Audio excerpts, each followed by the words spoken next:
Is this ChatGPT for Photoshop? Is this going to change Photoshop forever? I think so. Right now, I took the iconic cover of the Beatles and I transformed it into a massive poster.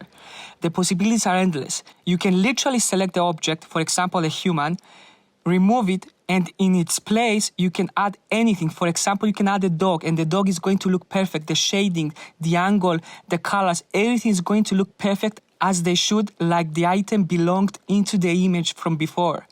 The possibilities are endless, and this is just the beginning. This is from Photoshop Beta, which you can download if you own Photoshop. If you have any questions or requests, let me know and I will try to answer as many as possible or even make a new video about it.